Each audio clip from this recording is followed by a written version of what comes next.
everybody, it's Jenny. I am coming to you with an update on my diet. I am on day 23. Where did the time go? Wow. Very first time I ever did this, I was going to stop at 3 weeks, but I didn't. I continued on. I think I took like a little bit, almost like a week off and then did another 3 weeks. But we're going to just try to do our best to plug through at least another week before we see what happens next weekend. Okay, so I was excited to get on the scale today. I promised you I was going to have a weight adjustment. I can't remember what I promised, if I was going to be back to where I was before the plateau or if I just promised I would lose. If it was to be back before well, not the plateau, but before I did my poor eating and did my 1.7 pound spike, um, I didn't get back there yet. I got on the scale and I lost point 0.2 today. Yeah. Which is good. It's a loss, right? Every day you have a loss on this. I mean, imagine if you lost point 0.1, then every 10 days you'd lose another pound. So, I mean, you'd lose 50 pounds in the year. You'd be so excited. So, I should not be disappointed. But the truth is, I'm not doing this for a whole year. So, I want better numbers. All right, so what caused all that? I mean, I don't really know. I did not eat great yesterday. I did much better the day before. And in that, I had my turkey taco thing, but I had figured out that's only 288 calories. And I was just craving a little bit different flavors, so I had guacamole with it yesterday too.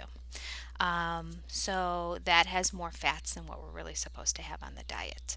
And then I had a beef stick later on in the day, one of those small 100% organic, no sugar added beef sticks, which is a good protein, I believe, but then again, it is processed, so I apologize. Every time I think I relax when I go to do these videos after teaching my classes, and then all of a sudden I realize the cat hair that's getting in my eyes and everything. So I went back and saw a video the other day, and I was constantly touching my eyes. I'm like, oh, cringe. I apologize. Who wants to watch that? All right. So I lost point 0.2. So technically, I have gone 4 days without getting back to where I was before. So in my brain, it's equivalent to almost like a stall. But what happened was I went up 1.7 pounds one day, and now I've been slowly coming back down, but I have not come back down to where I was before. I'm point 0.3 away. Point 0.3 away. So stay the course, Jenny. Stay the course. Oh my gosh, I better lose at least point 0.3 tomorrow. I'll be so disappointed if I lose point 0.2. Here's the upside in terms of future weight loss. Now, again, I talk a lot about bowel movements on this channel, but there's no way around stating the obvious, and the obvious being that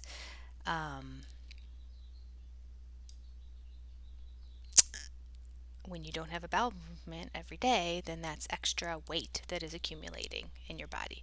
Also, when you're on HCG, because you're not eating as much food, your body is taking everything it can from the food that you're eating, and then it takes from your fat reserves. So it basically is using everything that you're eating. And if you're eating really good, pure foods, you don't have that much waste to get rid of because your body's using it. But it just, okay, so we have also gone 1, 2, 3, 4 days as well. The last time I had a bowel movement was when my weight was at its lowest on this diet. I'm sticking with it. I can't give up. This morning, I realized, oh, in a week and a half, I have to go to my daughter's graduation. What am I going to wear? I want it to be casual because it's going to be the same thing I'm going to wear in the car for the whole drive there. And then we're actually going to go to a hotel room and watch it streaming because my parents are going to be there, her grandparents, and I don't think they're going to be able to sit through the whole thing. And it's socially distanced anyway, so we're in different rooms on campus watching it on a television screen. So I'm like, well, if we're not going to be there in person watching her and we're watching her on a screen, we can just watch her on a screen in the hotel suite on the couch with the kitchen area with snacks and a bathroom and be able to get up and move around. So that's what we're going to do. So I was trying on clothes today. None of my pants fit. None of them fit. I have to wear a pair of like stretchy pants. I have like a really thick, mm, I wouldn't call them leggings, but they're kind of like leggings. They're fitted like that, but they're a very, very thick material, and they actually have like a big seam down the front, like a big bump down the front, a big line, and then they have pockets. So they're they're they're stretchy, um, but they're a little bit dressier than leggings. And so I have to resort to those because none of my pants fit yet. And then I look at the number on the scale and I realize, yeah, I've lost 12.9 pounds. But I am still above, about 3 pounds above the weight where I would be panicked at how much I weigh and want to start losing weight. So, so I'm happy with where I am, but I have to just keep sticking with it. I'm just not going to fit into anything. And summer is around the corner. My goodness, this is 29th of April. It is May, and it's going to be in the 80s next week. Like, I need to be able to fit into shorts, and I don't know how I'm going to fit into shorts right now. Only my, like, drawstring shorts are going to be the only ones that fit me for this summer, which means we're going to be very cash because those only go with, like, t-shirts.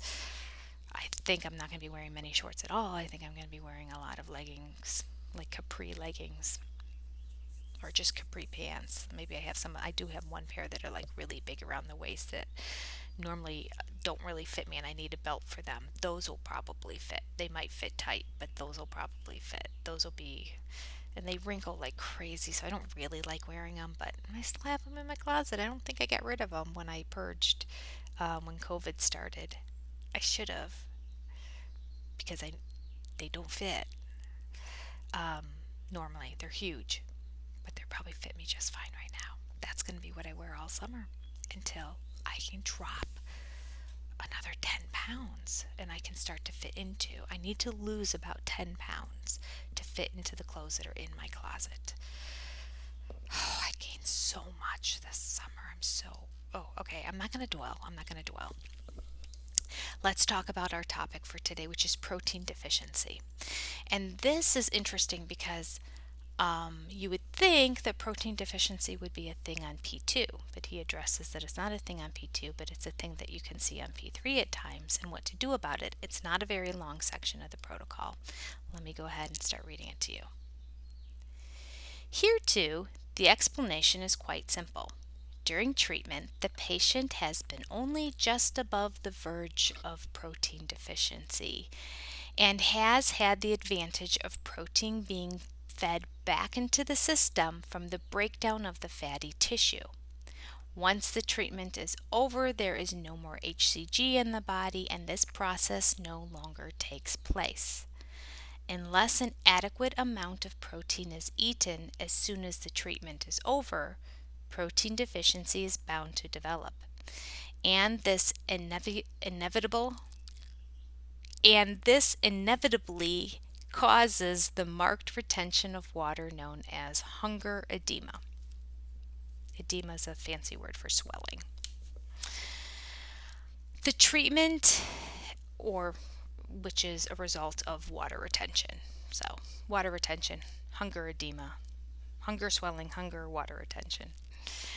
The treatment is very simple. The patient is told to eat 2 eggs for breakfast and a huge steak for lunch and for dinner, followed by a large helping of cheese.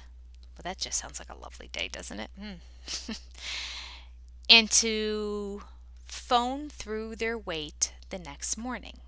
When these instructions are followed, a stunned voice is heard on the report that 2 pounds have vanished overnight, that the ankles are normal, but that sleep was disturbed, owing this to an extraordinary need to pass large quantities of water.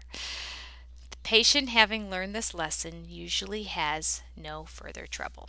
Okay, so they're saying when you're on P2, you don't experience protein deficiency, even though your protein portions are strictly limited to 8 ounces a day and no more. And that's because when your body needs more calories, it's taking them from your fatty reserves, and there's protein in there.